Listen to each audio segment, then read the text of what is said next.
Hey guys, Zack here, and welcome back to another action figure review, and today we'll be taking a look at the Jurassic World Hammond Collection Triceratops. Now, of course, this is the newest figure in the Jurassic World Hammond Collection line, and when they first announced this figure, they only said like, oh, there's definitely going to be a Triceratops. Part of me was scared that they were going to base this figure off of the ugly Jurassic World Triceratops that I really don't like. Thankfully, they decided to go with the original Jurassic Park Triceratops. So, yeah, I'm really happy they went with that choice because, like I said, a lot of the earlier Jurassic Park designs for the dinosaurs I think look much better than the Jurassic World designs.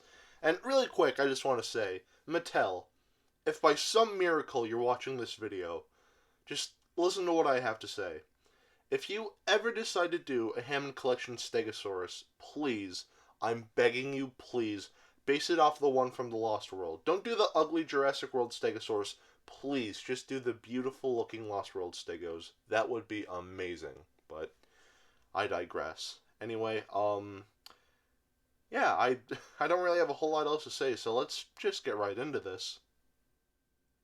Of course, to start this review, we'll take a look at the paint, and the painting on this figure is actually very nice, so let's take a closer look at that. So, as we can see here, most of the body here is casted in this brown color, and throughout the figure, on the back here, and on the side of the legs here, we can see that there's a bit of dry brushing, as far as a more vibrant shade of brown goes, and I think that looks really nice, and we even get that on the feet here to sort of replicate mud, which I think looks cool. And even on the side of the legs here, and even a little bit on the face, you can see that there's a little bit of purple here. Fun fact, really quick, the Triceratops in Jurassic Park was actually colored blue. Now there's concept art for the Triceratops being blue, but the reason why it's brown in the movie is because they covered it in mud. Now, according to Beyond the Gates, they say that they covered it in mud because, animals get covered in mud. Which, I mean, that's true, but I remember hearing that, the reason why they covered it brown, or they covered it in mud in the movie, was because Spielberg wasn't a fan of the color, so they went ahead and made it brown by covering it in dirt. So, yeah. A little neat factoid I remember learning about way back when.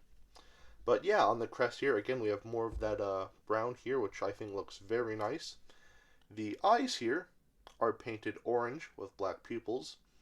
And the beak here is painted the same color as the horns. Now, the horns look really nice because, in between all the cracks and everything like that, there's, a little bit of, this, very dark shade of brown. I think that looks really nice. It really makes the detailing pop here.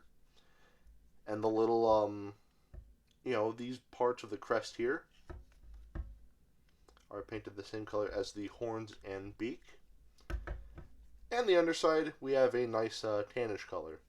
And for some reason, we have, a bunch of numbers here. But, yeah. Anyway, that's pretty much it for the painting on this figure. And the painting here is actually very nice. So the painting here, I'd say definitely gets a pass. Now, we'll take a look at the articulation. And the articulation on this figure is good. So, of course, at the base of the head here, there's a ball joint. Unfortunately, he can't really look down that much, but he can look up decently, so that's pretty cool. The forelimbs are on ball joints as well, though unfortunately on mine here, it's very loose, so I don't really know, how to fix that. I'm sure, I could just put, a piece of paper in there or something, but still, not a big fan of how loose that is. But anyway, we have a bend here, as well as a swivel. And same with the feet here. A bend here. It's very tight and also a swivel. And same with the hind legs. Very tight joints here, but they can still move. Bend at the knee there. And the same amount of articulation as the forelimbs. The base of the tail is on a ball joint. And the center of the tail has a ball joint as well. Of course, the limbs can move outwards, like so. And that's pretty much it for the articulation on this figure. And overall, the articulation on this figure, it's not bad. It's good, but it could have been better. Unfortunately, I missed out on the Beasts of the Mesozoic line, their Ceratopsian line. And basically, their Ceratopsian figures, there's like a joint at the waist here, and there's like mouth articulation, so like the jaws on their figures like actually open up, and it's really cool. So, yeah, some more articulation would have been nice, but honestly, for what we have here, it is not terrible. So, the articulation on this figure is good, so I'd say it gets a pass. Now we'll take a look at the sculpt. And the sculpting on this figure is very good. Like, for the most part, everything here looks pretty one-to-one to what we see in Jurassic Park. So, yeah, overall, for the most part, I think the sculpting is very good. However, there is one thing that, admittedly, like, it might be a nitpick. In fact, I'll be honest, it kind of is a nitpick. But I'm going to talk about this in great detail. Now, when I talk about this, I'm sure there's going to be some of you thinking to yourselves, that's such a minor detail, why are you complaining about that? Well, listen, if Collect Jurassic can have an episode on Twitter about the fact that the Legacy Collection Jeep Wrangler is missing a stripe, then I think I have every right to talk about my issue with the sculpting here. And the issue at hand being the fact that the horns point inwards and not outwards. Now, I know that's a very minor thing to get upset about. It's a very, like, minor nitpick. Like, trust me, I know. And I'll even say this, like, that doesn't take away from the figure, because the rest of the sculpting here is still very, very good. But the reason why I want to talk about this is because it's to the principle of the thing. When they announced this figure for the new, Jurassic World, like, Beyond the Gates thing they're doing with Target, they revealed this figure. And when they did so, they mentioned how they not only tried to be as movie accurate as possible, but they even brought in like Stan Winston Studios to like, as like a consultant for like the sculpting here. And they actually included like people who work like not on Jurassic Park itself, but like people who work at Stan Winston Studio. So this is the Hammond collection Triceratops. We are of course recreating the beautiful Triceratops from Jurassic Park. You only see this Triceratops laying down on its side, which of course creates some of its own challenges when you're trying to create a freestanding figure. So really trying to make sure that this dinosaur will look good standing or laying down. It's really a matter of going into the archives and digging up whatever material we could to really try to understand how this dinosaur looks from all angles. So when you're not only making these claims like, oh, we're trying to be as movie accurate as possible, but also getting in like, people from Stan Winston Studios, like, that's some bold talk, right? So when you, like, bring in those kind of people, I expect, like, one-to-one sculpting here. Alright, maybe not one-to-one, but, like, very close to, like, what we see in the movie. And for the most part, yes, the sculpting here is very close to what we see in Jurassic Park.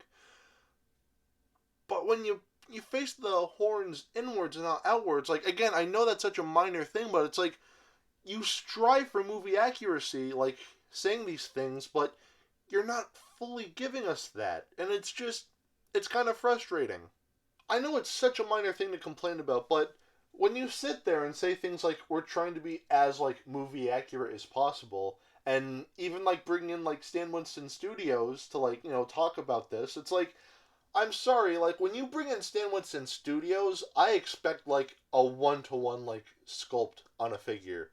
So, when you have the horns pointing inwards like that, it just feels like I'm being lied to, and it just kind of sucks. But, with that said, the horns pointing inwards actually doesn't really bother me that much. And, the sculpting here still looks very nice. I know, like, it's a minor thing. Yeah, but it's the principle of the thing. Like, it looks fine, it's just the principle of the thing that's bothering me. But, I digress. But, yeah, no, I know I just went on very long about the horns pointing inwards and not outwards, but overall, I do like the sculpting here. The sculpting still looks good, so, yeah, the sculpting here, I'd say gets a pass. Now, we'll take a look at the detailing, and the detailing on this figure is very good, so let's take a closer look at that. So, starting off with the head, we can see that in the face here, we have a lot of really nice detailing here in the crest here.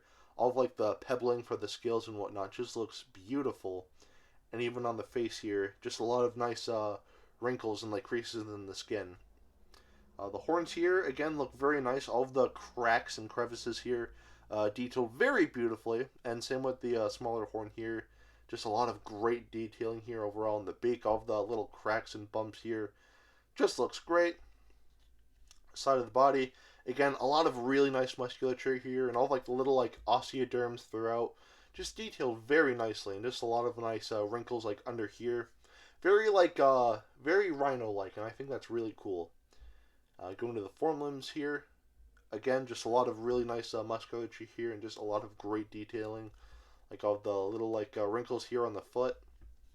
And same with the hind legs here, just a lot of really nice musculature and just the detailing here, like all the scaling and all the creases and whatnot, just looks absolutely incredible.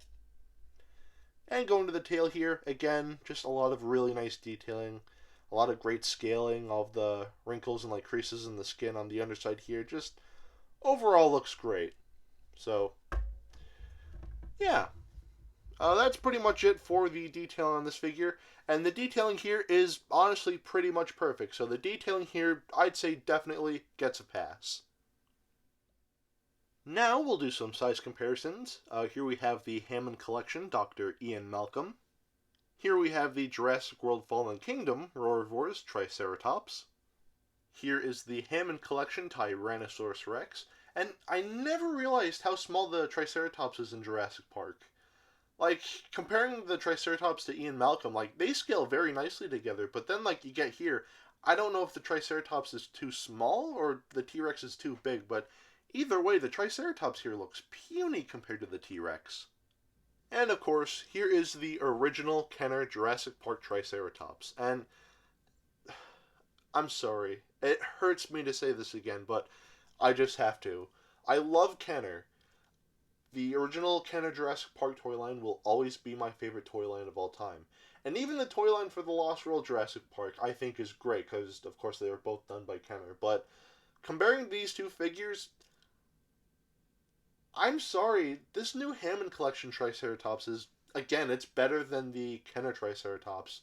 I feel gross for saying that, but it's like, I'm sorry, this new Hammond Collection line is actually really cool. I like it a lot. So, yeah. Once again, Mattel actually one-ups Kenner, which I never thought I would ever say in a million years, but, here we are. So at the end of the day, should you get this figure? Honestly, I'd say yes. I think this figure is great. Some minor things I would have done differently.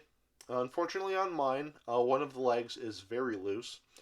Some more points of articulation would have been nice. And again, it would have been nice to see the horns pointing outwards and not inwards.